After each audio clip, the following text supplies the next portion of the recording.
జై గురు.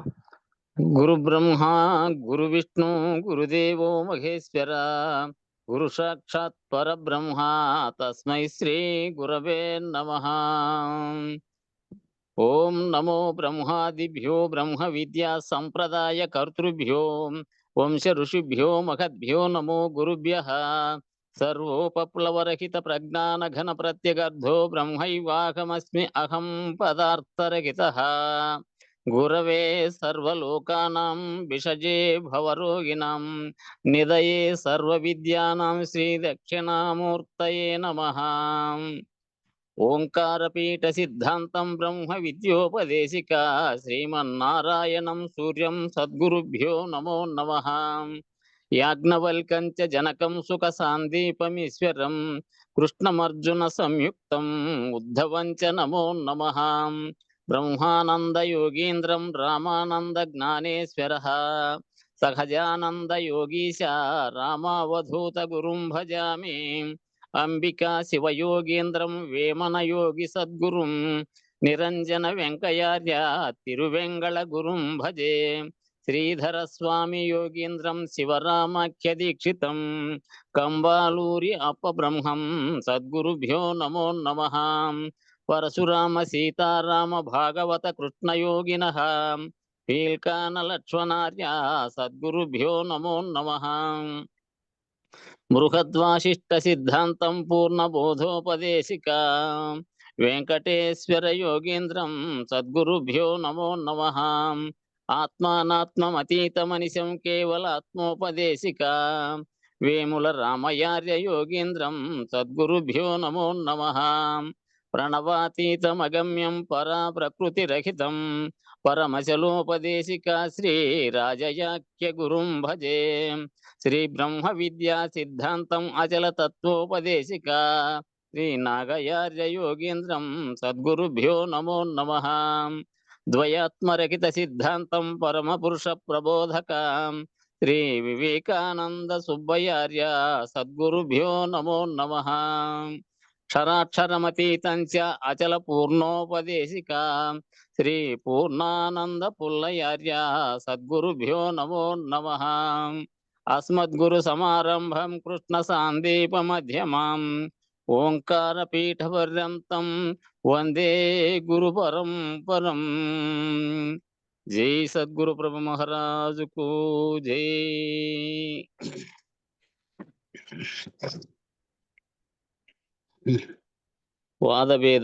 వాదభేదరహితమే పరిపూర్ణత.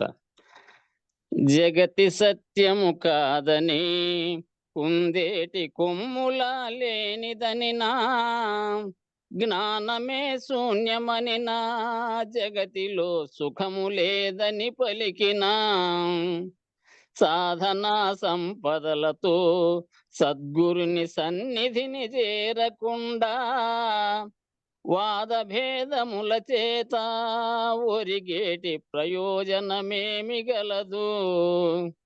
దృశ్యరహిత ద్రష్టగా పంచతన్మాత్రలకు అంటకుండా ఒకటి రెండును గుర్తుగా మానుటే అచల పరిపూర్ణత్వము.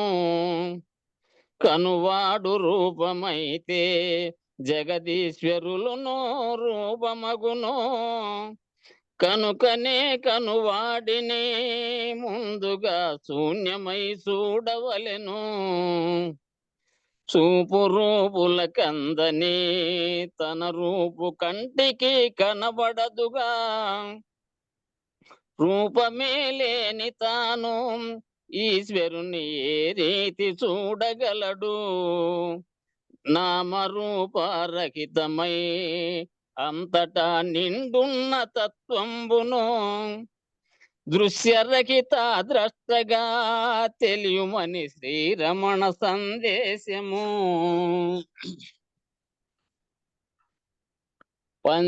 పంచకోశాగారమై దేహము అన్నమయ ప్రాణమయము మనోమయ విజ్ఞానము ఆనంద కోశమై అలరారును. ఇది సాక్షికానందము ఇది లోక సంబంధమై ఉండును. ఈ దేహము లేకనే లోకమున కనడము జరగదు గదా. పుట్టుగిట్టలు కలిగిన దేహము ద్వయదోషమున కలిగెను. ద్వయదోషరహితమైన నేను ఈ పంచకోశములు గాదు. నేను పంచేంద్రియముల పంచ విషయాత్మకంబై లోకము పంచేంద్రియ గోచరం. ఇంద్రియాలకు వేరుగా ఎరిగేటి మానసము ఎక్కడుంది. కనుకనే మానసమును లోకమని, లోకమును మానసమని ద్వయముగానే ఎరుగుము. అద్వయపు స్థితిలోన మనసున్నదా. మనసు నుండే లోకము, లోకంబు నుండియే మనసెరుగును. మనసు కంటే వేరుగా ఉన్నదే నేనుగా తెలియవలెను. జ్ఞానవంతమి లోకము, లోకమే జ్ఞానమై వెలయబడును. సూచేది లోకంబుగా, లోకమును ఎరుగునది జ్ఞానంబుగా. విత్తు చెట్టుల రీతిగా ఈ తెలివి దేహమై వెలసినట్లు, భవనాశ స్థితి కలిగిన చోటునే లోకమని తెలియవలెను. భవనాశ స్థితి లేకను నిత్యమై సత్యమై శాశ్వతంబై స్వయముగా పరిపూర్ణమై నిరామయమైనట్టి వెలుగు నేను. నామరూప క్రియలతో సత్యమును దర్శించ యత్నించిన నామరూపరహితమై తాను పరిపూర్ణుడై చెలువందును. జై సద్గురు ప్రభు మహారాజుకు జై. గురు పరంపరముకు జై. జై గురుదేవ. జై గురుదేవ. జై గురుదేవ.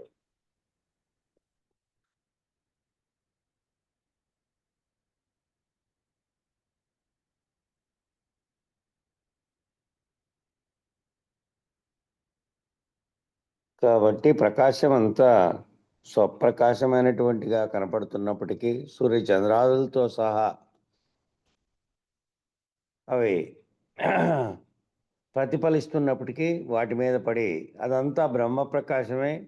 బ్రహ్మప్రకాశం లేకుండా సూర్యప్రకాశము, దాని నుంచి ప్రతిఫలించినటువంటి చంద్రుడు, ఇతరత్రా కనపడుతున్నటువంటి అదంతా లేనేలేదు, వాటి ప్రకాశమే లేదు అని వివరించారు నిన్న. చంద్రుడు ప్రకాశిస్తున్నట్టు కనబడుతున్నప్పటికీ ఆ చంద్రుడి జడ వస్తువు, అది ప్రతిఫలన ప్రకాశము. మరి సూర్యుడు నక్షత్రములు స్వయం ప్రకాశములు కదండి అందామా అంటే. ఇటువంటి సూర్యుడు నక్షత్రములు కోటాను కోట్లు లెక్కకు మిక్కిలిగా మన పాలపంతలో గెలాక్సీలో, అదే దాన్నే మిల్కీ వే అంటారు. రాత్రిపూట అయితే కరెంట్ లేకుండా, లైట్ లేకుండా ఉన్నప్పుడు చూడాలి బాగా కనపడాలంటే. ఒక రోడ్ లాగా ఉంటుంది, కంకర పరిచినట్టు, దాన్నే పాలపుంత అంటారు. మెరుస్తూ ఉంటాయి అన్నీ. ఆ గెలాక్సీ అనేది ఈ నక్షత్ర మండలము, సూర్యమండలం కంటే ఇంకా అవతల ఉంది. అందువల్ల అతి చిన్న వస్తువుల్లా కనపడుతున్నాయి, కానీ అవన్నీ కూడా సూర్యుని కంటే పెద్దవే. అలాంటివి కోటాను కోట్లు ఉన్నాయి లెక్కకి మిక్కిలిగా ఆ పాలపుంతలో. మన గెలాక్సీలో, మన నెబ్యులాలో ఈ విశ్వంలో ఉన్నాయి ఇవన్నీ. ఈ ఆకాశంగా పిలువబడేటువంటి శూన్య ప్రదేశంలో అంతటా నిండి ఉన్నాయి అవన్నీ. మరి ఇన్ని కోటాను కోట్ల నక్షత్రాలను ప్రతిబింబించేస్తోంది ఎవరయ్యా అంటే సర్వప్రకాశములకు ఆధారభూతమైనటువంటి బ్రహ్మప్రకాశం ఏదైతే ఉన్నదో అది ఉండడం వల్లనే అవి ప్రకాశిస్తున్నట్టు తోస్తున్నాయే తప్ప వాస్తవానికి అవి కూడా జడములే. వ్యష్టికి ఇంద్రియములు ఎట్లు జడములో సమిష్టికి సూర్యచంద్ర అగ్నిమండలములు కూడా జడములే. అవి కూడా ప్రకాశించాలి అంటే వాటి యందు బ్రహ్మప్రకాశం ప్రతిఫలించినప్పుడు మాత్రమే అది సాధ్యపడుతున్నది. ఈ రీతిగా ఈ ప్రకాశ లక్షణము అనేటువంటి దానిని ఆశ్రయించి మాత్రమే మానవుడు ఆత్మ ప్రకాశాన్ని, బ్రహ్మ ప్రకాశాన్ని తెలుసుకోగలిగేటువంటి అవకాశం ఉన్నది. జీవునిలో సర్వచర్యలకు అన్నిటికీ ఏవైతే పనిచేస్తున్నాయో వాటన్నిటి యొక్క ప్రకాశానికి ఆత్మ ప్రకాశం ఆధారమైనట్టు సమిష్టి ప్రకాశానికి ఆధారమైనటువంటిది బ్రహ్మ ప్రకాశము, పరమాత్మ ప్రకాశము. ఇట్లా ఏదైనా చెప్పినా ఒక్కటే, అక్కడున్నది కూడా సర్వవ్యాప్తమైనటువంటి ఆత్మగా చెప్పాల్సిందే. అవన్నీ మళ్ళా పెట్టుకున్నటువంటి పేర్లే. కాబట్టి జడత్వ స్థితిని వదిలిపెట్టి చేతన స్థితిని, చైతన్య స్థితిని ఆశ్రయించి తనను తాను తెలుసుకునేటువంటి ఈ ప్రయత్నంలో ఏదైతే స్వయంగా ప్రకాశించజాలదో దాన్ని విడిచిపెడుతూ స్వప్రకాశ స్థానమైనటువంటి స్వప్రకాశ స్థితిని అందుకుంటూ జడచేతన విమర్శ చేస్తూ దీపో దీపాంతర స్థత అనేటువంటి న్యాయాన్ని ప్రకాశం ప్రకాశీకరోతి అనేటువంటి సూత్రాన్ని జాగ్రత్తగా విచారణ చేసి ఆశ్రయించి జడచేతన విభాగంలో జడ విభాగాన్ని సర్వదా అభిమాన త్యాగం చేస్తూ ఉండాలి. ఇక్కడ చెప్తున్నది ఏంటంటే, ఈ ప్రయత్నం ఏదైతే మనం చేస్తున్నటువంటి స్థితిలో జడత్వ స్థితిని వదిలేసి జడత్వ స్థితిని ఏవైతే చైతన్య స్థితి ఏటుకుందో, ఏదైతే ప్రకాశించజాలదో మన శరీరంలో ఏదైతే ప్రకాశిస్తుంటే దాని యొక్క ప్రకాశం ప్రతిఫలించి మిగతాటువంటి చేస్తున్నాయో, కదులుతున్నాయో, ఆ చైతన్యంగా కలిగిస్తున్నటువంటి ఆ చైతన్య వస్తువు ఏదైతే ఉన్నదో ఆ చైతన్య స్థితిని ఆశ్రయించి తనను తాను తెలుసుకునేటువంటి ఈ ప్రయత్నంలో ఏది ప్రకాశిస్తోంది, ఏది ప్రకాశించజాలదు అనేది విచారణ ద్వారా తెలుసుకొని స్వప్రకాశ స్థితిని అందుకుంటూ జడచేతన విమర్శ చేస్తూ దీపో దీపాంతరస్థత అనేటువంటి న్యాయాన్ని, దీపం చేత అన్ని వస్తువులు ప్రకాశించినట్టే ఆ దీపం కూడా ప్రకాశిస్తోంది ఆ వెలుగులో అనేటువంటి న్యాయాన్ని ప్రకాశ్యం ప్రకాశీకరోతి అనేటువంటి సూత్రాన్ని జాగ్రత్తగా విచారణ చేసి ఆశ్రయించి జడచేతన విభాగములలో జడభాగమును సర్వదా అభిమాన త్యాగం చేస్తూ జడచేతన భాగాల్లో విచారణ జరిపిన తర్వాత జడాన్ని సర్వదా అభిమాన త్యాగం చేస్తూ, జడము అంటే నామరూపాత్మకంగా ఉన్నటువంటి స్వయంగా చైతన్యం లేనటువంటి ఇంద్రియములు, వస్తు ప్రపంచంగా ఉన్నటువంటి నామరూపాత్మకంగా ఉన్నటువంటి పంచభూతాత్మకమైనది అంతా కూడా జడమే. ఏదైతే వీటి కదలికి కారణమైనటువంటి ప్రకాశం ఉందో అది తప్ప. కాబట్టి ఆ త్యాగం ఏమిటి చేయమంటున్నారంటే, ఏ దానిపైనైతే దేహాభిమానం కలిగి ఉన్నావో ఆ దేహం నిజానికి స్వప్రకాశమైనది కాదు, చైతన్యమైనది కాదు. అందులో ఉండి ప్రకాశింపజేయడానికి కారణమైన ఆత్మ ప్రకాశ వస్తువుగా ఉంది. అది పని చేయకుండా ఇది పని, వీటిలో కదలికలు లేవు, ప్రకాశము లేదు. కాబట్టి ఆ అభిమాన త్యాగం దేని పట్ల, శరీరమే నేననేటువంటి అభిమానాన్ని త్యాగం చేయాలి. కనపడుతున్నటువంటి దృశ్య ప్రపంచం అంతా జడ వస్తువుగా ఉండి ఏదైతే సర్వాత్మ ప్రకాశంగా పిలువబడేటువంటి సమిష్టి ఆత్మగాను వ్యష్టి ఆత్మగాను ఉన్నటువంటి రెండూ కూడా ఒక్కటేననేటువంటి స్థితిలో తాను ప్రత్యేగాత్మ స్వరూపుడై ఏది ప్రకాశిస్తోందో దానే తన నిజస్వరూపం అనేది భావించి ఏదైతే జడ వస్తువుగా ఉన్నటువంటి ఇంద్రియాలతో కూడినటువంటి ఉందో ఇదంతా, దీనిపైన అభిమానం తొలగించుకుంటే, దీనిపైన అభిమానాన్ని కనుక లేకుండా చేసుకుంటే, అభిమానము అహంకారము ఈ రెండు నిరంతరము మనిషిలో ప్రతి కదలికకి ప్రదర్శించేటువంటి స్థితిలో లాక్కెళ్తాయి దాన్ని. ఏం పని చేసినా అది నేను చేస్తున్నా, ఇది నాది, ఆ వస్తువు ఇది. దీనికి అతీతంగా చైతన్య స్థితిలో ఉన్నటువంటి తనను తాను గుర్తిరిగినటువంటి స్థితిలో ఉన్నటువంటి స్థితిలోకి పొమ్మంటున్నారు. కాబట్టి అభిమాన త్యాగాన్ని దాన్ని చేస్తూ అప్రధానంగా, అది అప్రధానంగా నామరూపాత్మకమైనటువంటి శరీరము, దాని ఇంద్రియములు అప్రధానంగా దానిలో గుర్తెరిగే చైతన్యం మాత్రమే ప్రధానమైనదిగా పరిగణిస్తూ ఆ ప్రధానమైనటువంటి స్వప్రకాశ స్వరూప సాక్షాత్కార జ్ఞానమునకు ప్రాధాన్యత ఇస్తా తనకు తాను ఈ సర్వ పదార్థములను ప్రకాశించేటువంటి సర్వ సృష్టిని ప్రకాశింపజేసేటువంటి సర్వ ఇంద్రియాలను ప్రకాశించేసేటువంటి ఆత్మ ప్రకాశాన్ని బ్రహ్మ ప్రకాశాన్ని అంటే జ్ఞాత ప్రకాశము జ్ఞాత ప్రకాశం చేత పిండాండములో ఉన్నటువంటి మిగిలిన 24 తత్వాలు ప్రకాశించబడుతున్నట్టుగా ఇందులో దేహంలో ఉన్నటువంటి 24 తత్వాలుగా చెప్పబడుతున్నది 25వ తత్వమైనటువంటి జ్ఞాతగా ఉన్నటువంటి ఆత్మస్వరూపంగా ఉన్నటువంటి ఆ బ్రహ్మస్వరూపంగా ఉన్నటువంటి ప్రకాశంగా ఉన్నటువంటి ఆత్మ ప్రకాశం యొక్క వెలుగు చేతనే ఇవన్నీ మిగిలిన 24 తత్వాలు ప్రకాశించబడుతున్నాయి అని తోస్తున్నప్పటికీ యథార్థముగా స్వప్రకాశం జ్ఞాతదే. ఇవన్నీ ప్రతిఫలిస్తున్నాయి అంటే ఇవన్నీ ఏం లేవు.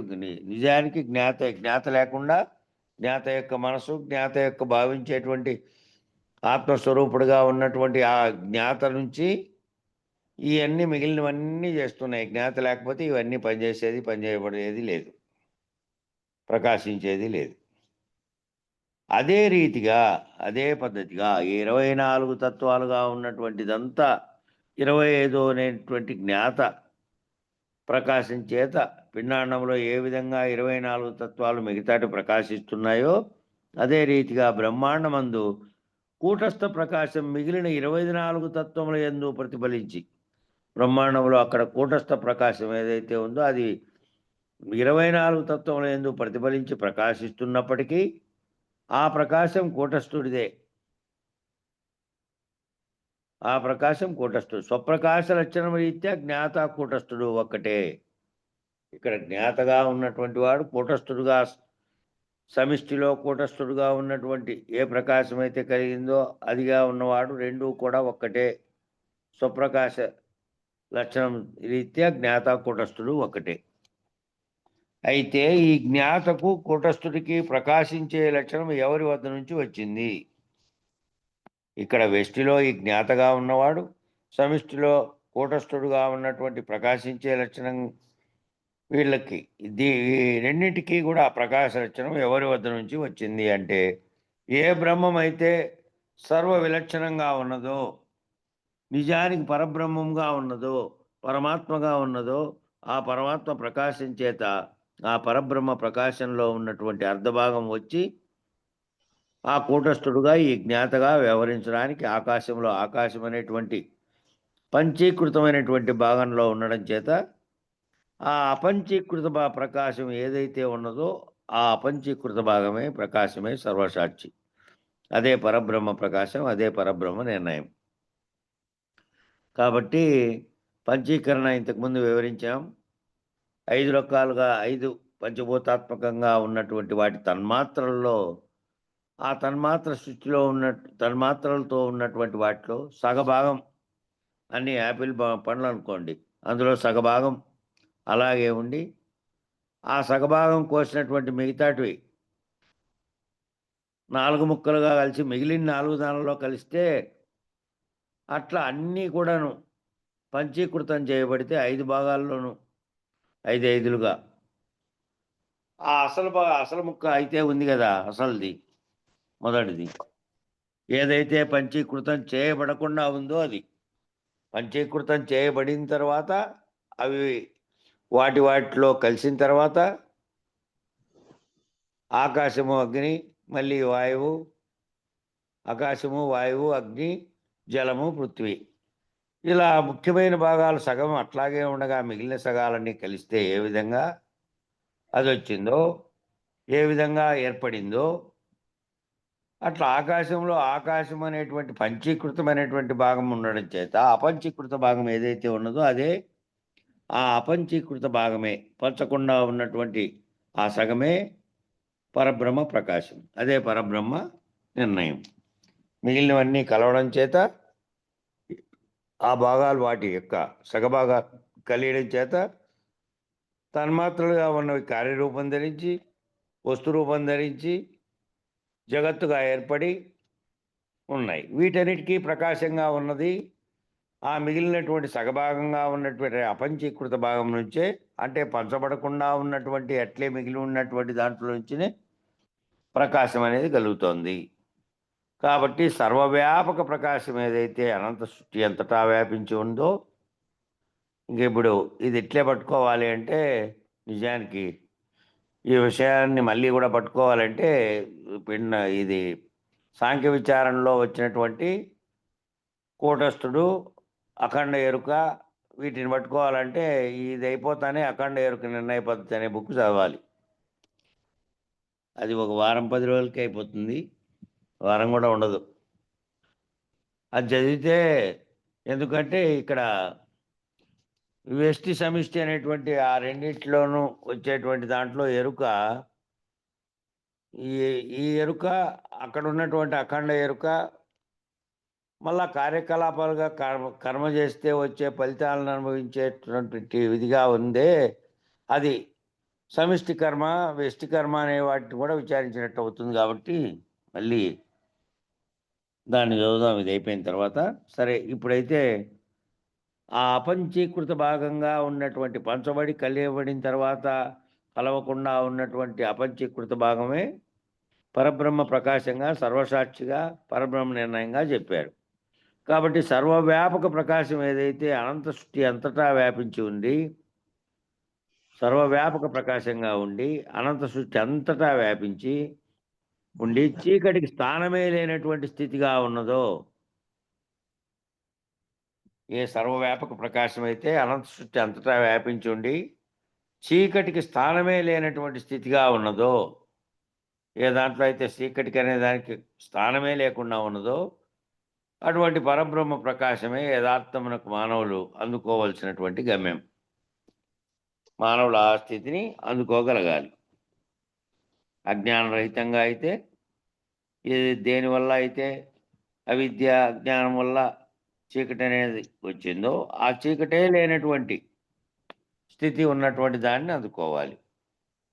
ఈ ప్రకాశం అవతల బయలే. ఆ ప్రకాశం అందుకుంటే ఆ ప్రకాశం అవతల ఉన్నది బయలే. అక్కడి వరకు ఆరూఢులైతే అక్కడి వరకు తాము ఆత్మ ప్రకాశంగా ఉన్నటువంటి స్థితిలో ఉన్నారు. ఇటు వెష్టిలో అయినప్పటికీ, వెష్టిలో జ్ఞాతగా ఉన్నప్పటికీ, లేదు ప్రత్యేగాత్మగా ఉండి సాక్షిత్వ స్థితిలో ఉన్నట్టు మూడవస్థల్ని గుర్తెరుగుతున్నటువంటి స్థితిలో వాటికి అతీతంగా ఉన్నటువంటి ప్రత్యేగాత్మగా ఉన్నా, అక్కడ పరమాత్మగా సమిష్టిలో ఉన్నటువంటి మూడవస్థల్ని విరాట్ హిరణ్యగర్భ అవ్యాకృత మూడవస్థల్ని దాటినటువంటి పరమాత్మ స్థితిలో ఉన్నప్పటికీ ఆ రెండూ కూడా ఒక్కటే. ఆ రెండు సర్వవ్యాపకమైనటువంటి ప్రకాశం వాటిలో ఉంది. ఆ అనంత సృష్టి అంతటా వ్యాపించి ఉండి అది ఉన్నందువల్లే చీకటికి స్థానమే లేనటువంటి స్థితిగా ఏదైతే ఉన్నదో ఆత్మప్రకాశం స్థితిలో మళ్ళీ కిందికి దిగొచ్చిన తర్వాత ఏకం అనేకం తేలిన తర్వాత వ్యష్టి సమిష్టిలోంచి జీవులుగా ఏర్పడి మళ్ళీ పంచభూతాత్మమైన దాంతో ఎప్పుడైతే తాదాత్మ్యం చెంది శుద్ధ స్థితిలో ఉన్నటువంటి దాంట్లో నుంచి మలినం చెందిందో, అప్పుడు అవిద్య వల్ల, ఈ అహంకారం వల్ల, నేననేటువంటి దానివల్ల దీని వైపుకి తాదాత్మ్యం చెందిన స్థితిలోకి వచ్చారు. మళ్ళీ విచారం దాకా పైదాకా పోతే, పైన మొదలుపెట్టిన స్థాయి కాటికి పోతే మళ్ళీ అక్కడికి ఏదైతే సర్వవ్యాపకంగా ఉన్నటువంటి ప్రకాశం ఏదైతే ఉన్నదో అనంత సృష్టి అంతటా వ్యాపించి ఉండి చీకటికి స్థానమే లేనటువంటి స్థితిగా ఉన్నదో, అటువంటి పరబ్రహ్మ ప్రకాశమే యథార్థానికి మానవులు అందుకోవాల్సిన గమ్యం. అటువంటిదే ముందు అందుకోవాలి. ఆ యథార్థమైనటువంటి ప్రకాశ స్థితి అందుకోగలిగితే ఆ గమ్యం, ఆ పరమాత్మ స్థితి తానే ఆ పరమాత్మ స్థితిలో ఉన్నటువంటి వ్యష్టి ఆత్మగా తాను భావించినటువంటిది నిజానికి ఆత్మప్రకాశం అనే దాంట్లో నుంచినే రెండు కూడా పుట్టాయి.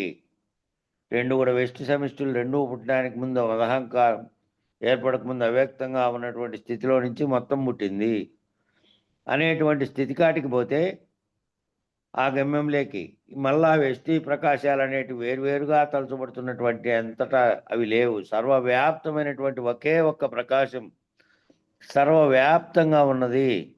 అదే నాలో ఉన్నది, జగత్తులోనూ ఉన్నది, సర్వవ్యాప్తమై ఉన్నది. ఇంకా అన్యంగా వేరుగా ఎక్కడా లేదనేటువంటి గమ్యం తెలుసుకుంటే ఆ గమ్యం అవతల ఇంకా బయలే ఉన్నది. ఆ గమ్యం తెలుసుకున్నటువంటి దాన్ని కూడా తెలుసుకున్న తెలివిని కూడా వదిలేసి అవతలికి పోతే అవతలికి దాటుకుంటే ఇంకా అవతల బయలు తప్ప ఇంకేమీ లేదు. ఇంక అప్పుడు ఆ సృష్టిగా భావించబడుతున్నటువంటి సృష్టే లేదు. కనబడుతున్నటువంటి నామరూపాత్మకమైనటువంటి జగత్తుతో సహా ప్రకృతితో సహా సర్వము కూడా కేవలం తోచినటువంటిదే అవుతుంది. కాబట్టి భాగవతంలో కూడా ఏమన్నాడు? లోకంబులు లోకేశులు లోకస్తులు తెగిన తుది అలోకంబగు ఆ పెంజీకటికి అవ్వల ఎవ్వండి ఏకాకృతిని వెలుగు. లోకాలు లోకేశులు లోకేశులు లోకస్తులు తెగిన అంటే వాళ్ళందరూ దాటిపోయినటువంటి స్థితిలో తెగిన తుది అలోకంబగు ఆ పెంజీకటి కవ్వల. అలోకంగా ఉన్నటువంటి లోకమే లేనటువంటి ఆ పెంజీకటి. ఆ పెంచీకటి అంటే మనం చెప్పుకున్నటువంటి కృష్ణబిలం. ఏదైతే ఏమీ లేకుండా సర్వము అక్కడికి పోయిన తర్వాత మాయమైపోతాయో శూన్యమైపోయి అందులోకి కలిసిపోయి ఆ పెంజీకటి కవ్వల ఎవరు ఏకాకృతిని వెలుగు. అవి కూడా దాటిపోయిన తర్వాత ఇంక అవతల జగత్తుగా కనపడేటువంటి నక్షత్ర మండలంగా కానీ ఇతరత్ర మండలాలు కానీ సూర్య చంద్రాదులు కానీ ప్రపంచంగా ఉన్నటువంటి భాషిస్తున్నటువంటి ఈ గ్రహాలు కానీ ఏ ఒక్కటి లేనటువంటి స్థితి. అవతల ఏదైతే ఏకాకృతిలో వెలుగుతోందో ఆ ప్రకాశమునకు అవతల ఎవరైతే ఉన్నారో ఎవడున్నాడో వాడినే ఆశ్రయించడం అన్నారు. కాబట్టి ఆ రీతిగా ఈ మధ్యలో కనబడే వాటన్నిటినీ చూస్తూ పరిశీలిస్తూ ఈ మధ్యలో ఉన్నటువంటివన్నీ కూడా పరిశీలిస్తూ అప్రధానంగా గుర్తిస్తూ అప్రధానం ఇవన్నీ ప్రధానమైనవి కావు, ఇవి తోచబడుతున్నవి, ఇవి లేనివి నిజానికి అని గుర్తిస్తూ వాటి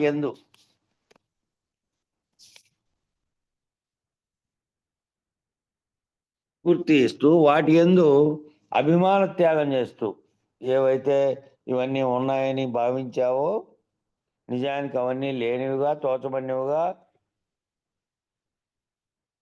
అభిమాన త్యాగం చేస్తూ వాటి యందు అహంకార త్యాగం చేస్తూ అజ్ఞానావరణమైనటువంటి త్రిపుటి ద్విపుటులను త్యాగం చేయాలి జీవుడు. అభిమాన త్యాగము అహంకార త్యాగం చేస్తూ మళ్ళీ ఏం చెప్పాడు? అజ్ఞానావరణమైనటువంటి అజ్ఞానం అంటే అవిద్య చేత ఉన్నట్లుగా భావించబడి చెప్తున్నావో ఈ ఆవరణలో ఏదైతే నిజమని అనుకున్నావో అదంతా ఆ త్రిపుటి ద్విపుటులను త్రిపుటి ద్రష్ట దృష్టి దృశ్యము ద్విపుటులు నేననేటువంటిది ప్రపంచం అనే వేరువేరుగా భావిస్తున్నటువంటి ఆ ద్విపుటులను త్యాగం చేయాలి. జీవుడు ఆత్మభావం ఈ మధ్యలోనేమో త్రిపుటిగా కనపడుతోంది. జగత్తు జీవేశ్వరులుగా కనపడుతున్నదేమో నేను జగత్తుగా కనపడుతున్న ద్విపుటి కానీ మూడుగా ఉన్నటువంటిది కానీ ఈ అన్నిటినీ త్యాగం చేసేటువంటి స్థితిలో గుర్తెరగాలి నువ్వు. ఆ పెంజీకటి కవ్వల ఏదైతే ఏకాకృతిగా ఉండి ఏ ప్రకాశం చేతనైతే నక్షత్ర మండలం సూర్యమండలంతో సహా సర్వ జగత్తులోనిటువంటి అన్నీ కూడా ఆ ప్రకాశం చేత కనబడుతున్నాయో ఉన్నట్టుగా తోస్తున్నాయో ఆ ప్రకాశమే ఉన్నది, మిగిలినంతా ఏమీ లేదు. వీటన్నిటిలోని ఏ కదలిక వీటన్నిటి యొక్క కదలికలకు కారణమైనది నిజానికి ఇవి కదలట్లేదు, అదే కదులుతోంది. దాని ప్రకాశం చేతనే అన్నీ కనపడుతున్నాయి అంతే. ఆ కనబడేటువంటి ద్విపుటిగా కనపడుతున్నటువంటి నేనుగా జగత్తుగా కనపడుతున్నది కానీ జీవుడిగా జగత్తుగా కనపడేది కానీ ద్రష్టగా దృష్టిగా దృశ్యంగా కనపడుతున్నటువంటి త్రిపుటి కానీ ద్విపుటి త్రిపుటులు రెండింటినీ కూడా ఆ రెండింటినీ వదిలేస్తే త్యాగం చేస్తే కాబట్టి త్రిపుటి యొక్క అభిమాన త్యాగం చేయాలి. పిమ్మట సర్వసమిష్టి అయినటువంటి ద్విపుటి సర్వసమిష్టిగా ఉన్నటువంటి జగత్తుగా ఉన్నటువంటి ద్విపుటి నేనుగా తెలియబడి జగత్తుగా తెలియబడుతున్నటువంటిది కూడా ఇవన్నీ కూడా త్యాగం చేయాలి. ఇట్లా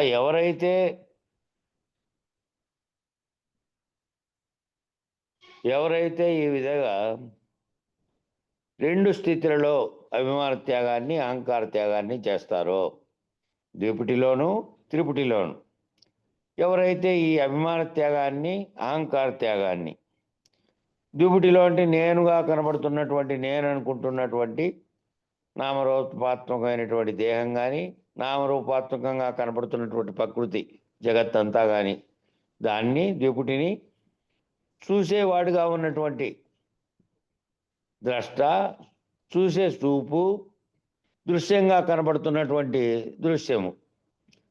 ఈ త్రిపుటి ద్విపుటులను ఎవరైతే వదిలేస్తారో, ఎవరైతే త్యాగం చేస్తారో, ఆ అభిమాన త్యాగాన్ని, అహంకార త్యాగాన్ని చేస్తారో వాళ్ళు మాత్రమే ఈ బయలు అనేటువంటి జన్మరాహిత్య మోక్ష స్థితికి చేరగలుగుతారు. ఈ స్వాత్మ ప్రకాశమే ఈ అంతర్ముఖ ప్రయాణంలో చుక్కాని. ముందు ఈ స్వాత్మ ప్రకాశం అనేది తెలుసుకొని ఈ అంతర్ముఖ ప్రయాణంలో నీ లోపలికి ప్రయాణించేటువంటి స్థితి ఇది. నీ లోపలికి విచారించుకుంటూ నీ లోపల అంతర్ముఖ ప్రయాణం చేసి చివరికి బుద్ధి గుహ యందు ఏదైతే ఉన్నదో ప్రకాశ స్థితిలో ఉన్నటువంటి ఆత్మ పరమాత్మల స్థితి, ఆ రెండు ఒక్కటిగా ఉన్నటువంటి స్థితి, ప్రత్యేగాత్మ పరమాత్మ ఒక్కటిగా ఉన్నటువంటి స్థితి, దానివల్ల ప్రకాశించబడుతున్నటువంటి స్థితి, ఈ అంతటా అన్నీ కూడా దానివల్ల తోచినటువంటి ఇవన్నీ పోతే ఆ బయలు అనేటువంటి జన్మరాహిత్య మోక్ష స్థితి మాత్రమే అది తెలుసుకోగలుగుతాడు. ఇంకా ఆ బయలు తప్ప అన్యం అనేది ఏమీ లేనటువంటి స్థితికి చేరగలుగుతాడు. ఈ స్వాత్మ ప్రకాశమే అంతర్ముఖ ప్రయాణంలో చుక్కాని వంటిది. చుక్కాని అంతర్ముఖ ప్రయాణంలో అంటే పడవలో చుక్కాని అనే పదానికి అర్థం ఏమిటంటే, పడవలో పోయేటప్పుడు ఒక తెడ్డు ఉంటుంది, దాన్ని తెరచాపు కట్టి దానికి గాలికి వాటుగా దీంతో నడుపుకుంటూ ముందరికి వెళ్ళాలి తీరం చేరాలంటే. లేదంటే గాలి ఎటువైపు వీస్తే అటువైపు వేసుకుపోతుంది అది. కాబట్టి దీన్ని పెట్టుకొని వీడు ఏం చేస్తాడంటే వెళ్ళాల్సినటువంటి దారి వైపు గమ్యం చేరడానికి పనికొచ్చేటువంటిది. కాబట్టి అంతర్ముఖ విహారంలో ఏం చేయాలి? ఈ స్వాత్మ ప్రకాశం అనేటువంటి తన సొంత అంతర్ముఖంలో తనలోకి తాను చూసుకునే ప్రయాణంలో చూసుకునేకి చుక్క అనేది. కాబట్టి ఆత్మ సాక్షాత్కార జ్ఞానంతో అంతర్ముఖ ప్రయాణం మొదలై, ఆత్మ సాక్షాత్కార జ్ఞానం అనే దాంతో అంతర్ముఖ ప్రయాణం మొదలైంది. ఆ మొదలై విచారణంతా ఇక మొదట్లోనే ఆత్మ ప్రకాశం గురించి చెప్పినప్పటికీ కూడా మళ్ళీ ఒకేసారి దాని స్థితిలోకి తెలుసుకోలేడు. కాబట్టి జీవుడుగా మొదలుపెట్టి మళ్ళీ సాధకుడుగా మొదలుపెట్టి సాధన చేయాలి. కాబట్టి సాధకుడుగా అంటే మళ్ళీ సాధకుడు కూడా లేడు, ఏమీ లేనటువంటి బయలుస్థితి వచ్చేసరికి ఏమీ లేదు. కానీ మొదట పెట్టినప్పుడు సాధకుడుగా తనకు నిత్యానిత్య వస్తు వివేకంతో సహా అవన్నీ అంటే అప్పటికైతే కనబడుతున్నాయి. అప్పటికి విషుడుగా ఉన్నటువంటి వాడు వచ్చి సాధకుడు గురుమూర్తి దగ్గర చేరితే, నువ్వు ఈ విధంగా విశ్వాన్ని విశ్వసిస్తూ ఉన్నావు నాయన, అందువల్ల నేను విషుడు అన్నారు, తేజస్తో కూడినటువంటి తేజస్సుడు అనేవాడు ఉన్నాడు, స్వప్నాన్ని అంటున్నావు, ఈ నిద్రపోయినటువంటి స్థితిలో సాక్షిత్వ స్థితిలో ఉన్నటువంటి జ్ఞాత ఉన్నాడు అక్కడ, ఇక దానికి అతీతంగా ప్రత్యేగాత్మ ఉన్నాడు. ఈ విచారణ అంతా చేసి మళ్ళీ అది చేయడానికి సాధకుడికి ఏ విధమైన లక్ష్యాలు ఉన్నాయి అక్కడ చెప్పారు. నిత్యానిత్య వస్తు వివేకము, ఏమోత్తాత్త ఫలభోగ విరాగము, ముముక్షత్వము, ఇవి చెప్పారు. తీవ్ర మోక్ష ఇవి కలిగి ఉండాలి. ఇవన్నీ కలిగి ఉండి ఈ ప్రయాణంలో గురువు దగ్గర చేరి, మళ్ళీ ఈ ప్రయాణంలో గురువు దగ్గర చేరకుండా ఈ ఎన్ని రకాలైనటువంటి ఇవన్నీ చదివినప్పటికీ స్వానుభవ నిర్ణయాత్మకమైనటువంటిది గురువు తప్ప ఇంక చెప్పలేరు. కాబట్టి ఈ విచారణ అంతా కూడాను మళ్ళీ అక్కడ దాంట్లోకి రావాలి. మరి అక్కడ మొదలైండేది మళ్ళీ నువ్వు నిత్యానిత్య వస్తు వివేకం ద్వారా నిత్యమైనది అదని, సత్యమైనది అదని అప్పటికి భావించావు. ఈ దేహంగా ఉన్నటువంటిది ఇది నశించేటువంటి గుణం కలిగింది, అది నిత్యము పోయి అది జన్మలు ఎత్తుతుంది కాబట్టి నిత్యమైనది అని. ఆ స్థితిలో నుంచి మళ్ళీ సాంఖ్యమైపోయినంత విచారణ అంతా పంచీకరణ జరిగితే, జగత్ పంచీకరణ, నీ పంచీకరణ, మళ్ళీ తారకం తెలుసుకున్నావు. దాంట్లో ఉండేటువంటి చక్రాలు ఏ గోలకాలు ఏ విధంగా తనలో ఉండి పనిచేస్తున్నాయో తనను గురించినటువంటి విచారణ జరిగింది. మళ్ళీ మనసు లేకుండా ఉండే స్థితి అయినటువంటి అమనస్కాన్ని గురించి, అన్నిటికీ మూల కారణమైనది అది భావించడం చేతనే ఇది ఉంది, అది లేకపోతే ఇదంతా భావించేది కూడా లేదనేటువంటి మనసు లేనటువంటి స్థితి. మళ్ళా మహావాక్య విచారణ స్థితి, మహావాక్యాల ప్రకారం నేనే ఆ బ్రహ్మగా ఉన్నాను, వేరుగా లేదు, వేరే బ్రహ్మ లేడని ఆ స్థితికి చేరుకున్న తర్వాత అవతల ఉన్నటువంటి దానికి అతీతమైనటువంటి స్థితిని చేరుకోవడానికి విచారణ అంతా జరిగింది. అందుకని ఇక్కడ ఏం చేస్తున్నాడు చెప్తున్నారు. కాబట్టి ఎవరైతే ఈ అభిమాన త్యాగాన్ని, అహంకార త్యాగాన్ని చేస్తారో వాళ్ళు మాత్రమే ఈ బయలు అనేటువంటి జన్మరాహిత్య స్థితికి మోక్ష స్థితికి చేరగలుగుతారు. ఈ స్వాత్మ ప్రకాశమే అంతర్ముఖ ప్రయాణంలో చుక్కాని. కాబట్టి ఆత్మ సాక్షాత్కార జ్ఞానంతో అంతర్ముఖ ప్రయాణం మొదలైంది. ఆఖరికి ఏమైంది? బయలు దర్శనంతో పూర్తయిపోతుంది. ఆ బయలును తెలుసుకొని బయలు దర్శనం జరిగితే అది పూర్తి అయిపోతుంది. బయలుగా ఉన్నటువంటి దాంట్లో అది తప్ప మరొకటి లేనటువంటి స్థితి కలిగితే ఇక నీవు కనపడుతున్నటువంటి దృశ్య ప్రపంచము ఇంకా అనేకంగా ఉన్నటువంటిది ఏమాత్రము ఏదీ లేదు. ఏకము అనేకం రెండు లేకుండా ఉన్నటువంటి ఒక్కటే ఉన్నటువంటి బయలు తప్ప ఇంకేమీ లేనటువంటి స్థితి దాంతో ముగిసిపోతుంది ఇంకా. కాబట్టి ప్రతి ఒక్క సాధకుడు తప్పక ఈ అంతర్ముఖ ప్రయాణాన్ని పూర్తి చేయాలి. ముందు ఈ విషయాన్ని దీన్ని రూఢిపరచుకుంటే తన స్వరూపాన్ని రూఢిపరచుకునేటువంటి స్థితిలో తాను ప్రయాణం చేస్తే మళ్ళీ ప్రయాణం చేయడం అనేది ఏది? ప్రయాణం చేయడం అనేది ఎప్పటికప్పుడు తనలో కలిగేటువంటి సందేహాలని తాను అంతర్ముఖ ప్రయాణంలో తాను తెలుసుకోగలిగితే ఈ చెబుతున్నటువంటి విచారణ ద్వారా పర్వాలేదు. లేదు అనుకున్నారనుకో తప్పనిసరిగా ఎప్పటికప్పుడు కనుక సందేహ నివృత్తి చేసుకోకపోతే నీ పక్కన ఉన్న సహచరులనో లేకపోతే అందుబాటులో ఉన్న వాళ్ళతో లేదంటే గురువుగా ఉన్న వాళ్ళతో, మీ గురువు ఉంటే గురువుతో, ఏ గురువుతో పోనీ పక్కన ఉండే గురువులైనా ఏ గురువు నీకు అందుబాటులో ఉంటే ఏ గురువుతో తెలుసుకున్నా పర్వాలేదు. జ్ఞానం అనేది సందేహ నివృత్తి కలగాలి, భ్రాంతి రహితం కలగాలి. ఆ స్థితికి చేరుకుంటూ విచారణలో వెళ్తే తప్ప అంతర్ముఖ ప్రయాణం పూర్తి కాదు. అలా చేసుకుంటూ వెళ్తేనే ఉపయోగం ఆఖరుకు. కాబట్టి ఇటువంటి ప్రకాశ మార్గానికి ఒకటే మార్గం, శుక్ల మార్గము, కృష్ణ మార్గం అని భగవద్గీతలో బోధించబడుతోంది. ఒక సాధకుడు తప్పకుండా ఈ అంతర్ముఖ ప్రయాణాన్ని చేయాలి, పూర్తి చేయాలి. ప్రయాణం చేసి ఆ ప్రకాశ స్థానమైనటువంటి ప్రకాశంగా ఉన్నది ఏది, అప్రకాశంగా ఉన్నది ఏది అని తెలుసుకోవాలంటే శుక్ల మార్గము, కృష్ణ మార్గం అని భగవద్గీతలో బోధించబడుతోంది. అంటే ఒకటి చీకటితో కూడినటువంటి మార్గము, ఒకటి ప్రకాశంతో కూడినటువంటి మార్గం. ఒకటేమో చీకటితో కూడినటువంటి మార్గం, ఇంకోటి ప్రకాశంతో కూడినటువంటి మార్గం. జన్మరాహిత్యం, మోక్షము, ముక్తి అనేటువంటి మార్గములు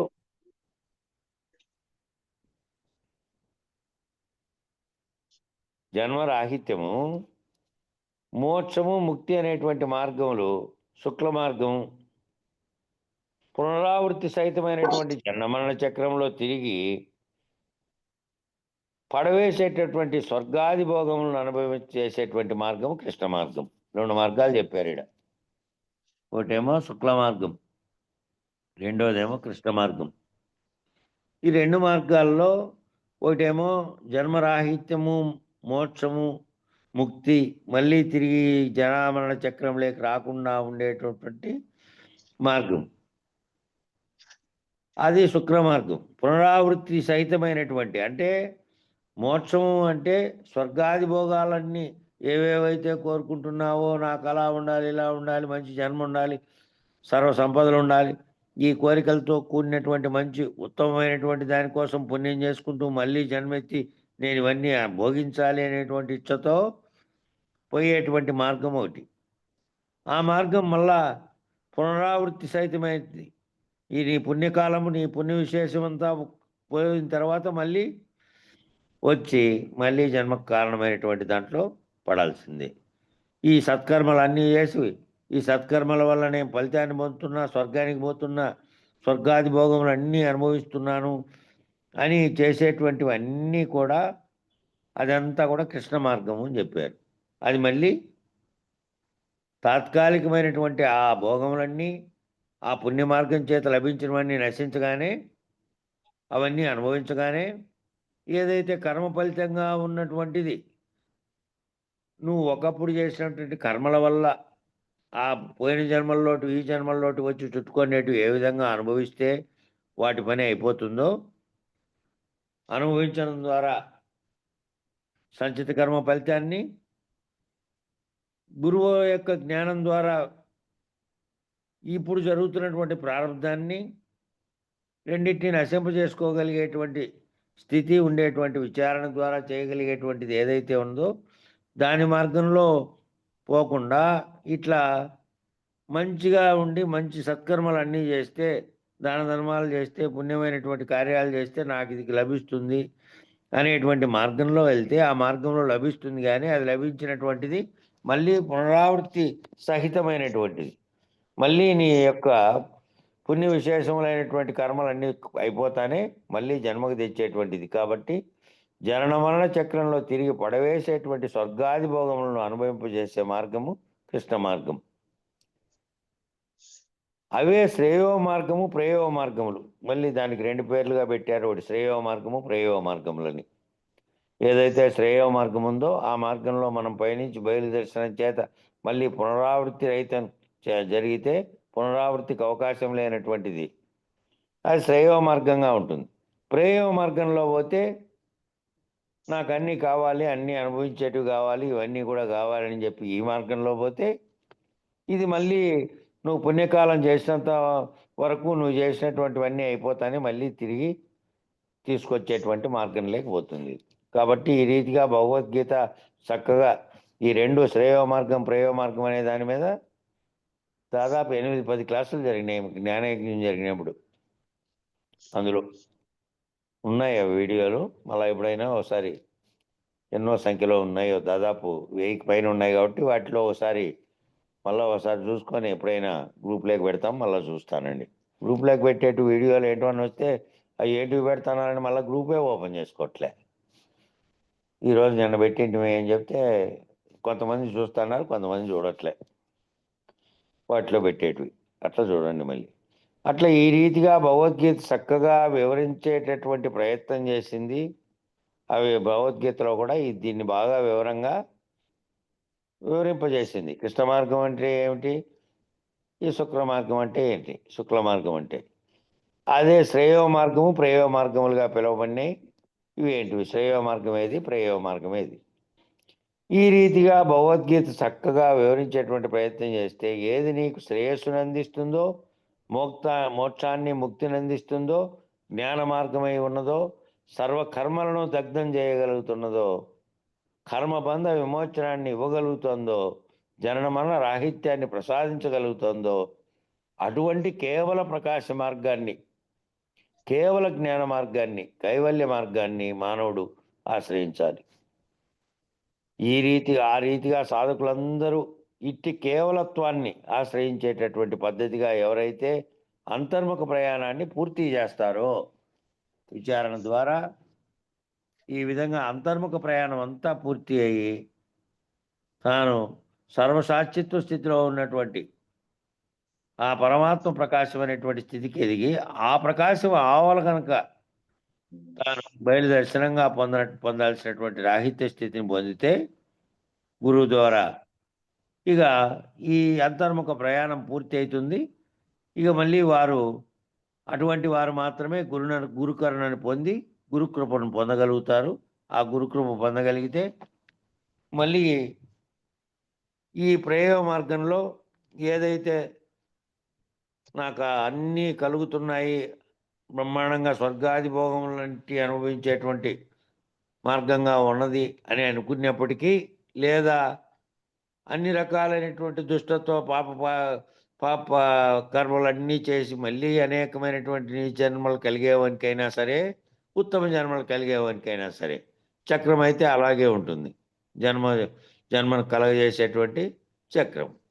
ఆ చక్రం నుంచి విడుదల పొందేటువంటి వారు ఎవరైతే ఈ విధంగా ఆశ్రయించారో, కేవలత్వాన్ని ఆశ్రయించారో, కేవల జ్ఞాన మార్గాన్ని ఆశ్రయించారో, కైవల్య మార్గాన్ని మానవుడు ఆశ్రయించాడో, అటువంటి రీతిగా ఉన్నటువంటి సాధకులందరూ కూడా అంతర్ముఖ ప్రయాణాన్ని పూర్తి చేసి మళ్ళా గురుకరుణను పొంది గురుకృప చేత బయలు స్థితిని గుర్తెరిగి ఇక తాము లేనటువంటి స్థితిలో, అది తప్ప ఇంకేమీ లేనటువంటి స్థితిలో జన్మరాహిత్యాన్ని పొందుతారు. ఈ గురుకృప అన్న విషయంలో గురువులను ఒకసారి మనం పరిశీలించినట్లయితే మళ్ళీ ఈ గురుకృప అనేది దాని గురించి కూడా చెప్తున్నారు. ఈ గురుకృప అనే విషయంలో గురువులను ఒకసారి మనం పరిశీలించినట్లయితే అనేక స్థాయి భేదములతో గురువు యొక్క సహాయం మనకి అందుతుంది.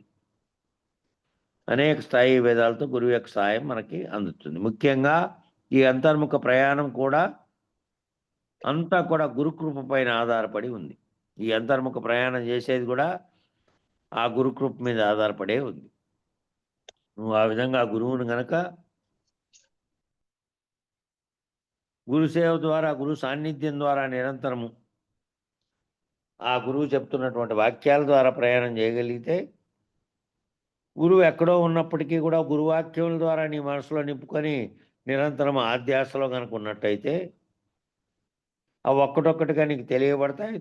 తెలియబడనివి ఏవైతే ఉంటే ఆ గురువు నీ యొక్క తీవ్రతను బట్టి మాత్రమే చెప్పగలుగుతాడు. నీ తీవ్రత లేకపోతే గురువుగారు ఏం చేయలేరు. కాబట్టి నీకు తీవ్రతగా ఎంతో కొంత ఉంటే ఇంకా ఉత్సాహంగా తనకున్నటువంటి పని విడిచిపెట్టైనా సరే నీకు బోధించడానికి ఏదైతే సందేహం ఉందో అది తీరుద్దాము, అటు నుంచి ఇంకో స్టెప్ పోతారు అని చెప్పి ప్రయత్నం చేస్తారు. కాబట్టి గురు సహాయం కూడా అందుతుంది. ముఖ్యంగా ఈ అంతర్ముఖ ప్రయాణం అంతా కూడా గురుకృపపై ఆధారపడి ఉంది.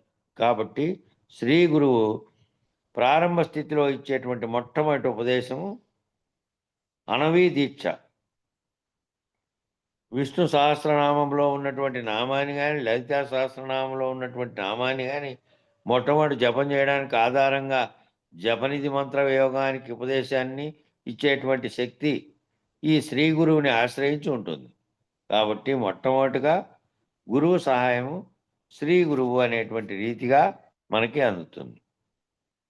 ఆ శ్రీ గురువు తర్వాత గురువు వీరు నిత్యానిత్య వస్తు వివేకాన్ని మనకు చెప్పడానికి, ఉపాసనా మార్గంలో పురోగమించేటట్టు చేయడానికి ఏదో ఉపాసించాలి. ఉపాసించకుండా ఆ గురువు చెప్పినటువంటి మొదటి వాక్యాలు, ప్రారంభంలో వాక్యాలు ఉపాసిస్తున్నాం మనం.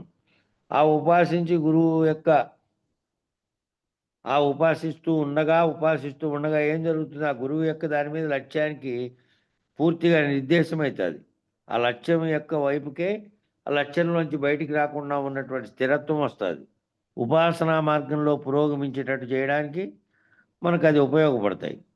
మంత్రయోగంలో ఉండి ధ్యానయోగం లేక ప్రవేశపెట్టడానికి మంత్రం చెప్పారు, మంత్రాన్ని అనుకోమన్నారు. మంత్రంలో నుంచి మంత్రము అనుకుంటే మంత్రం పదాలతో కూడినటువంటి మంత్రం నోటికి నేర్చుకోవడం సులభమే అయినప్పటికీ దాని యొక్క అంతరార్థమైనటువంటి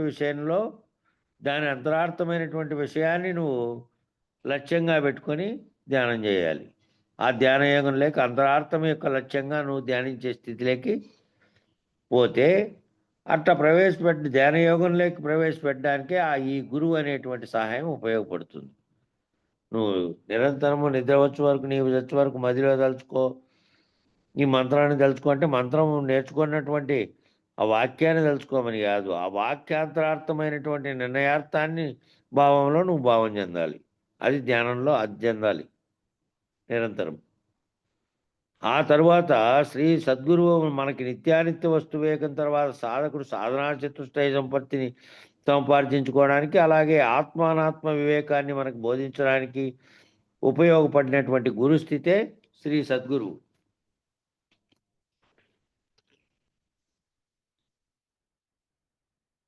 కాబట్టి ఈ సద్గురువు స్థితి నుంచి, ఈ సద్గురువు అనే స్థితి నుంచి శ్రీ సద్గురు అనే స్థితి నుండి సద్గురు వద్దకు చేర్చబడతావు. ఆ సద్గురుమూర్తి మనకు ఆ సాధకుని యొక్క అధికారిత్వాన్ని గమనించి నువ్వు ఏ విధంగా నీలో జరిగినటువంటి దాన్ని అర్థం చేసుకొని నీలో జరిగేటువంటి మార్పులను నీలో నువ్వు ఏ విధంగా దాన్ని భావన చెంది నువ్వు అర్థం చేసుకోగలిగేటువంటి సాధనలో ఉన్నావా లేదా అని ఆ సాధన ద్వారా ఆత్మానాత్మ వివేకాన్ని, ఈ ఆత్మవిచారాన్ని, సాధన చతుష్టయ సంపత్తిని ఆధారం చేసుకొని ఏ రీతిగా అతడు సాధన చేస్తున్నాడో గమనించి అతని యొక్క పరిస్థితిని బట్టి రెండవ దీక్ష ఇచ్చేటువంటి వాడు సద్గురుమూర్తి. ఆ రెండవ దీక్ష ద్వారా మానవుడు మంత్రయోగం నుండి హఠయోగానికి లేదా రాజయోగానికి కానీ అతని యొక్క అధికారిత్వాన్ని బట్టి ఎదుగుతాడు. ఆ రెండవ స్థితి, ఆ మంత్రార్థము తెలిసిన తర్వాత తాను మళ్ళీ ఆత్మానాత్మ వివేకం గమనించిన తర్వాత సాధనా చతుష్టయం పూర్తి చేసుకున్న తర్వాత ఇంకా అప్పుడు ఆ రెండో దీక్ష అయినటువంటి మంత్రయోగం నుంచి మళ్ళీ తాను హఠయోగానికంటే కొంతమంది హఠయోగం వైపుకు పోయే రకాలు ఉన్నారు. ఈ రాజయోగానికి ఆల్రెడీ కుటుంబము వ్యవస్థ దీంట్లో ఉన్నారు కాబట్టి జగత్ అనే దాంట్లో ఉండి జగత్ వ్యాపారంతో ముడిపెట్టుకొని ఉన్నటువంటి స్థితిలో నుంచి ఉన్నటువంటి రాజయోగానికి కానీ అతని యొక్క అధికారిత్వాన్ని బట్టి ఎదుగుతాడు, తాను ఉండేటువంటి స్థితిని బట్టి. ఇది చాలా ముఖ్యమైనటువంటి ఎదుగుదల, ఆ ఒక స్థితిలో నుంచి ఇంకో స్థితిలోకి. ఈ అంతర్ముఖ ప్రయాణంలో ఈ సద్గురుమూర్తిని ఆశ్రయించడంతో నడుస్తూ ఉంటుంది. ఈ అంతర్ముఖ ప్రయాణం అంతా కూడా నువ్వు ఆశ్రయించిన సద్గురుమూర్తిని ఆశ్రయించడం వల్లనే ఇది నడుస్తూ ఉంటుంది, ముందరికి ప్రయాణం జరుగుతూ ఉంటుంది. ఈ సద్గురుమూర్తి ఇతని యొక్క అధికారిత్వాన్ని బట్టి ఎవరు సాధకుడు ఏ శిష్యుడైతే ఉన్నాడో అతను పొందుతున్నటువంటి దాన్ని అర్థం చేసుకున్నటువంటి అంతర్ముఖ ప్రయాణంలో ఒక్కొక్క మెట్టు ఎక్కి వస్తున్నాడా లేదా అనేటువంటి దాన్ని బట్టి సదసద్దు వివేకాన్ని బోధించే ప్రయత్నం చేస్తాడు, సత్తు అసత్తు అనేటువంటి విషయాన్ని. ఈ సదసత్తు వివేకాన్ని అందించిన సద్గురువు తరువాత విశ్వ సద్గురువులని ఆశ్రయించేటువంటి స్థితికి ఎదగలుగుతాడు. ఈ స్థితిలో నుంచి ఇక విశ్వ సద్గురువులు, మామూలు సద్గురువులుగా కాటి నుంచి విశ్వ సద్గురువు అనేటువంటి సర్వవ్యాప్తమైనటువంటి ఎవరైతే మొదట విశ్వ సద్గురువులుగా ఉన్నటువంటి వారు బయటికి చెప్పారో, సనందనాథులకు చెప్పినటువంటి ఆ మొట్టమొదటి గురువు అయినటువంటి దక్షిణామూర్తి లాంటి వాళ్ళు దేవతలకు కూడా చెప్పి మౌన వ్యాఖ్య ద్వారానే అందించారు. అక్కడి నుంచి వచ్చినటువంటి పరంపరలో నేటి గురువు వరకు అందరూ కూడా అనేక మంది గురువులు వచ్చి చెప్తూ ఈ బోధన కంటిన్యూ, ఈ మానవులకి ఇదంతా అందిస్తూ ఉన్నారు కంటిన్యూగా, ఎడతెగకుండా. కంటిన్యూ అంటే ఎడతెగని రీతిలో జరుగుతోంది ఇది. అట్లా అందించినటువంటి విశ్వ సద్గురువులను ఆశ్రయించేటువంటి స్థితికి ఎదగలుగుతాడు. ఈ రీతిగా విశ్వ సద్గురువులను ఆశ్రయిస్తే వారు ఆత్మనిష్ట నుండి బ్రహ్మనిష్టకు మార్చి ఆ బ్రహ్మనిష్ట ద్వారా పరబ్రహ్మ నిర్ణయాన్ని తెలుసుకోవడానికి చేసేటువంటి ఉత్తర మార్గాన్ని, అంతర్ముఖ ప్రయాణాన్ని పూర్తి చేయడానికి విశ్వ సద్గురువులు సహాయపడతారు. ఈ విశ్వ సద్గురువుల తర్వాత పూర్ణ గురువులు అని ఉంటారు. పూర్ణ గురువులు ఈ పరబ్రహ్మ అనేటువంటి నిర్ణయాన్ని బయలు ఎరుక అనేటువంటి విధానంలో పూర్ణ గురువు. మళ్ళీ గురువుల్లో కూడా ఇన్ని రకాలైనటువంటి భేదాలు చెప్పుకుంటూ స్థాయి భేదాలను చెప్పారు. స్థాయి భేదాలంటే ఏ విషయాన్ని బోధించే స్థాయిలో ఉంటే ఆ స్థాయిని కల్పించారు ఆ గురువు. సాధనా సంపత్తి కాడ మొదలుపెట్టి మళ్ళీ విశ్వంలో విషయాల కాడ మొదలుపెట్టిన కాటి నుంచి ఒక్కొక్క గురువు ఒక్కో రకమైనటువంటి పేరును ఆపాదించి ఆ గురువులకు చెప్పబడ్డారు. ఇంకా ఇప్పుడు ఆఖరిగా ఏం చెప్తున్నారు చూడండి. ఈ విశ్వ సద్గురువుల తర్వాత, విశ్వ సద్గురువుల స్థాయికి కూడా పోయిన తర్వాత ఇంక అవతలట పూర్ణ గురువులు అని ఉంటారట. ఆ పూర్ణ గురువులు ఈ పరబ్రహ్మ అనేటువంటి నిర్ణయాన్ని బయలు ఎరుక అనేటువంటి విధానంలో చివరిదైనటువంటి జన్మరాహిత్య మార్గంలో పూర్ణబోధన అనుగ్రహించి ఆ పూర్ణబోధ ద్వారా ఎరుకను విడిపించడానికి ఈ పూర్ణ గురువులు సహాయపడతారు. అయితే ఈ పూర్ణ గురువు తర్వాత అవతారిణి యొక్క కృప అవసరం. ఈ పూర్ణ గురువులు అనేటువంటి వారు చివరి గురువులుగా చెప్పారు. ఇంకా ఆ పూర్ణ గురువులు అనేటువంటి వాళ్ళే ఎవరైతే వీళ్ళున్నారో ఆ పూర్ణ గురువులు పరబ్రహ్మం అనేటువంటి నిర్ణయాన్ని బయలు ఎరుక అనేటువంటి విధానంలో చివరిదైనటువంటి జన్మరాహిత్య మార్గంలో చెప్పడానికి ఒకటి ఎరుక బయలు రెండే ఉన్నవి. ఎరుక అనేది మొత్తం సర్వవ్యాప్తమైనటువంటి అన్నిటిగా నువ్వు గుర్తించినటువంటి ఏకైక స్థితి ఒక్కటే ఉన్నది అని ఏదైతే గుర్తించావో అది పరమాత్మ స్థితిలో నుంచి మళ్ళీ దాటించి బయలైనటువంటి అది కూడా లేనటువంటి శాశ్వత స్థితిలో నుంచి శాశ్వత స్థితిగా గుర్తించబడుతున్నటువంటి దాంట్లో నుంచి గుర్తించేది లేకుండా గుర్తించేదే లేదు, గుర్తించేదే ఉన్నందువల్ల ఇవన్నింటికి ఉన్నట్టుగా తోచబడినాయి, ఈ గుర్తించేది కూడా లేదు అనేటువంటి స్థితిలోకి తీసుకెళ్ళి జన్మరాహిత్య మార్గంలో పూర్ణబోధన అనుగ్రహించి ఆ అనుగ్రహించినటువంటి చివరగా ఈ ఎరుకను విడిపించడానికి ఆ పూర్ణబోధ ద్వారా ఏం చేస్తారు, ముందు ఎరుకను విడిపించేస్తే నీకు ఏ ఎరుక తో అయితే ఇవన్నీ తెలియబడుతున్నాయో, ఇవన్నీ గుర్తించబడుతున్నాయో, ఇవన్నీ ఉన్నట్టుగా నిన్ను భ్రాంతి చెందించాయో, నిజానికి లేకుండా ఉన్నటువంటి అవ్యక్తం కంటే ముందు స్థితిలో ఉన్నటువంటి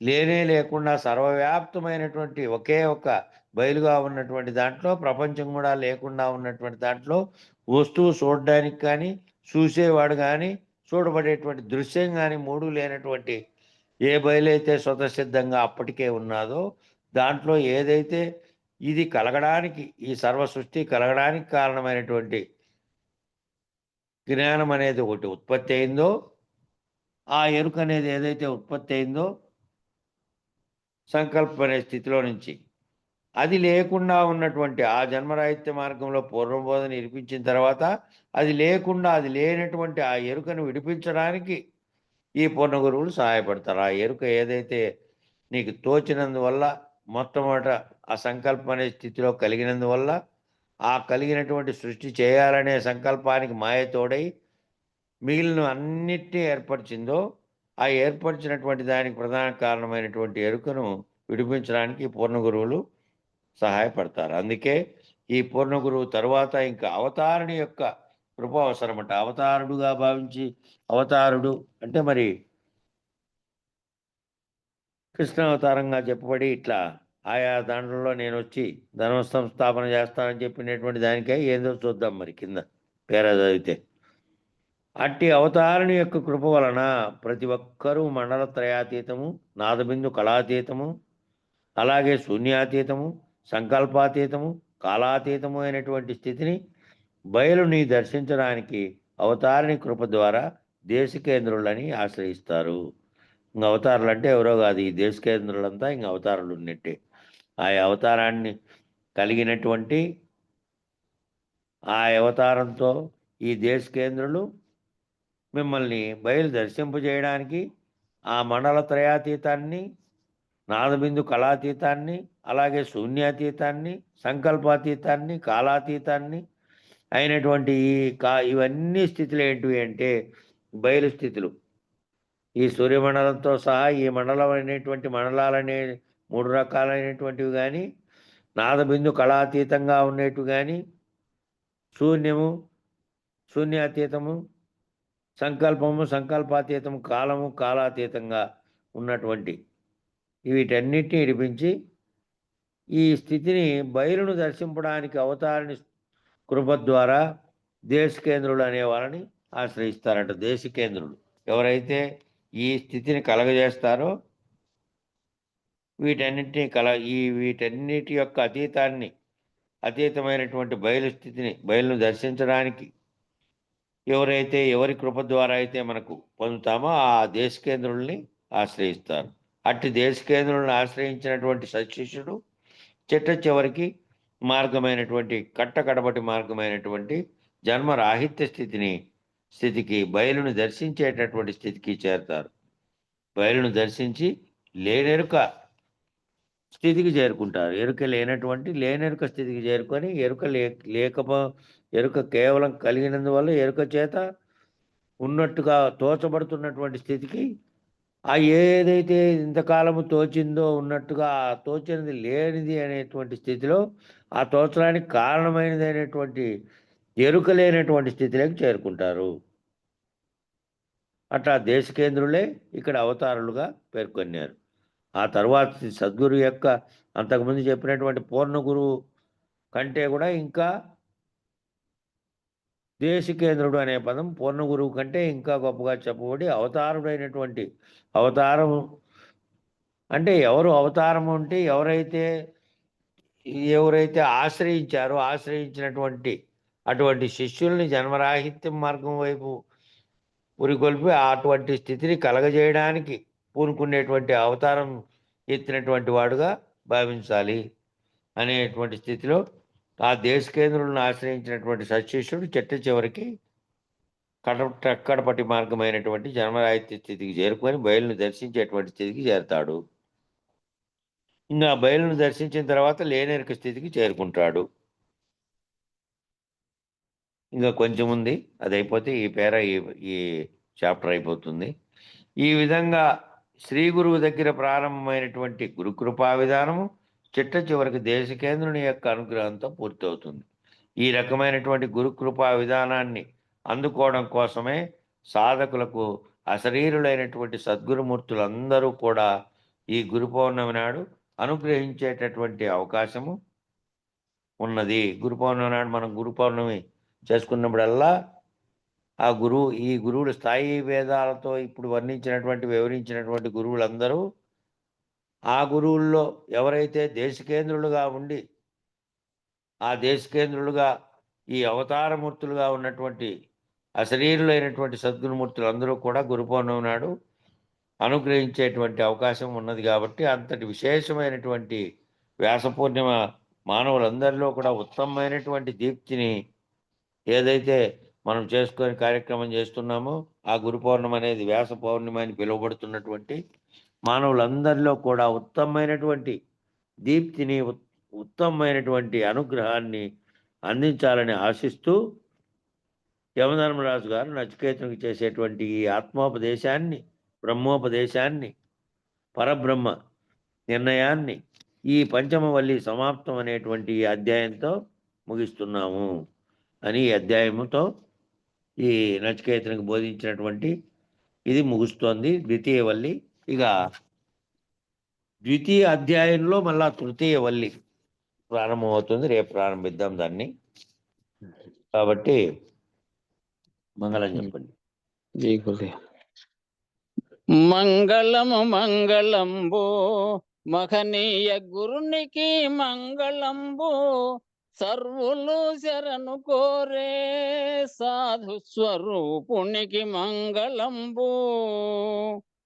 మంగళం గురుదేవాయ మహనీయ గుణాత్మనే సర్వలోక శరణ్యాయ సాధురూపాయ మంగళం.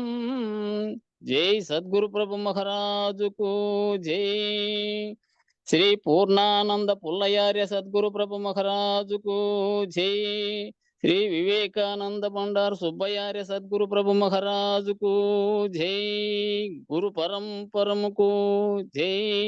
గురు భక్త మండలికి జై. లోకా సమస్త సుఖినో భవంతు. జై గురు.